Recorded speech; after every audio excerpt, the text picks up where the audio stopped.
And those of us who are old enough will remember that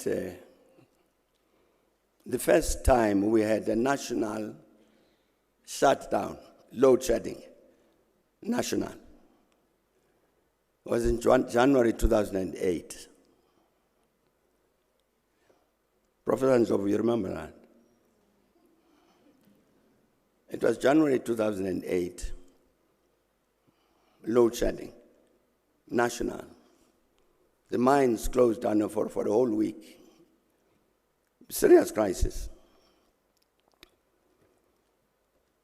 And the argument was that the reason for that was because ESCOM had told the government in 1998 that there must be investment in new infrastructure. And the government didn't listen. New infrastructure for generation. Government didn't listen. Hence the blackout in January 2008. That story was false. That story was cooked up. The reason there was a shutdown in January 2008 is because the people who were in charge of the power stations didn't do what they were supposed to do, which was to replenish coal, so that you got coal nearby to put into the power station. They didn't. The power stations ran out of coal, not because there was no coal in the country, but the people in ESCOM decided, let's shut it down. I'm saying, but the lie was told that, it's because the government didn't do this investment. It was not true. There is somebody who was an old friend of mine. I don't know if he still is. I think he still is. Brian Molife.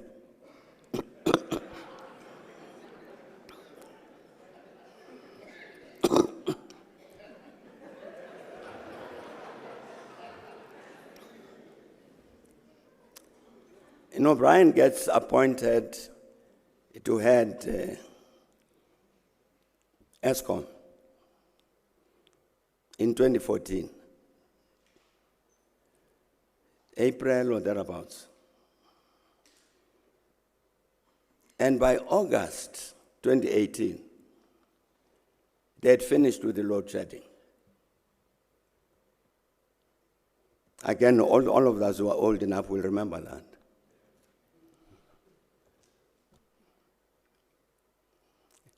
Already then, that 2014, no more load shedding. 2015, no more load shedding. 2016, no load shedding. It comes back towards end of 2017. And all what they did, Brian and his colleagues, was to maintain the equipment properly. To maintain the equipment properly so that you don't have to have these shutdowns.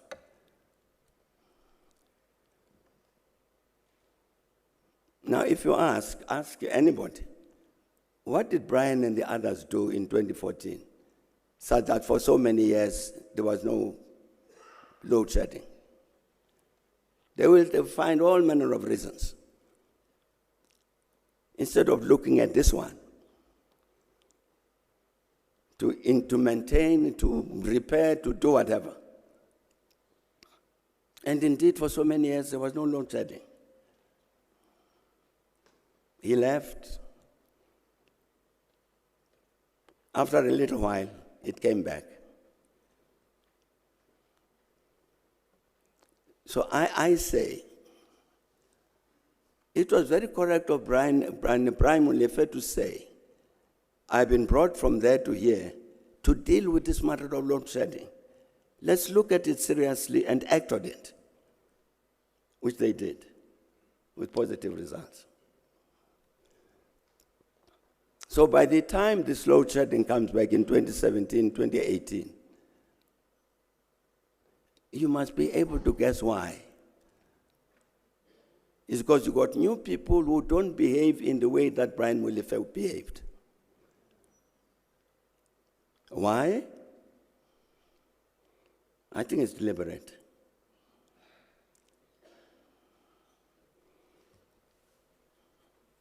Seven years after Kusile started building the Kusile power station, 7 years after they started, there was not one, whatever you call it, of electricity that was coming from Kusile.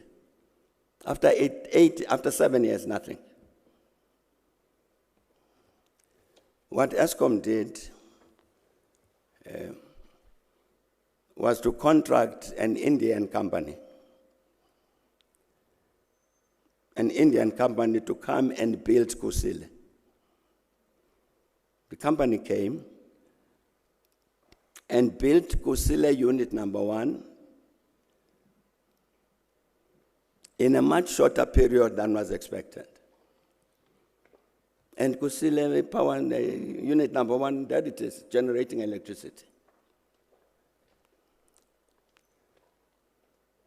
After 7 years, this Indian company was able to solve whatever the problem was.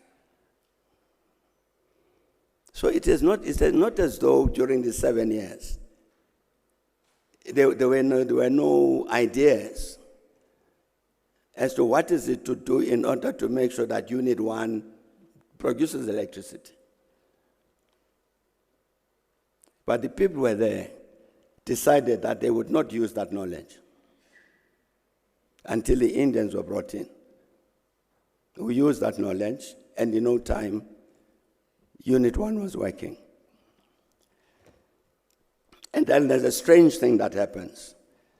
So the Indians are expecting that their contract will be extended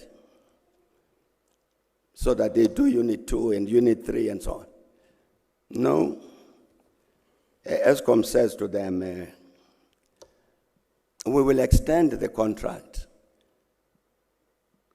on condition you get a PEE partner. So, what the Indians had done, they had brought something like 50 engineers and technicians from India to do this power station. So, of course, they say to ESCOM, we don't understand what you mean by this black economic empowerment. But for instance, if you have some black engineers to join ours, so maybe that. No, we don't have people like that. And they were training 150. As they were working on that Kusile thing and Mitupi, they were training 150 people. But because they couldn't agree on this PEE thing, they terminated the contract of the Indians. The Indians went home. Kusile is still not finished to this day. I'm saying it's deliberate. It's people who have wanted to produce this electricity crisis in the same way that they wanted to produce a revenue crisis by the destruction of SARS. You look at all of the state institutions. Look at Transnet. Look at what's happened to the police service. Look at the prosecution. All of these things going wrong systematically. Is it an accident? It's not. That is why I'm saying this question that was raised by our colleague from the Northern Cape is important. It was not only people being marginalized after 2007 ANC conference. There's a whole process that takes place in this country which still we don't understand, of a systematic process to ensure that the democratic republic doesn't succeed.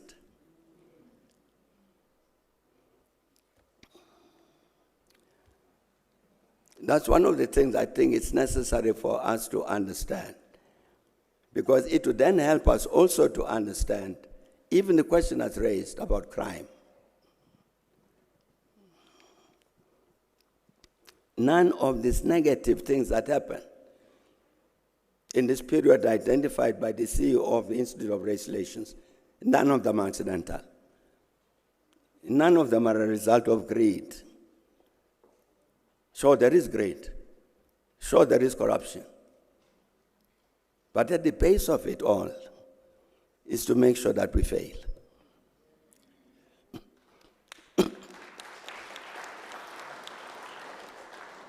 It's necessary to understand that.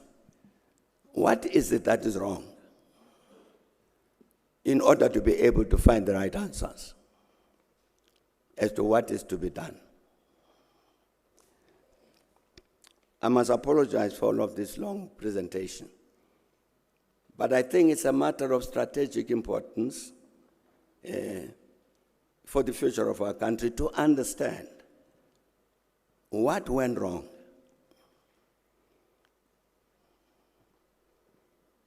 I'm saying because there were deliberate processes put in place by some people to make sure that this democratic republic fails.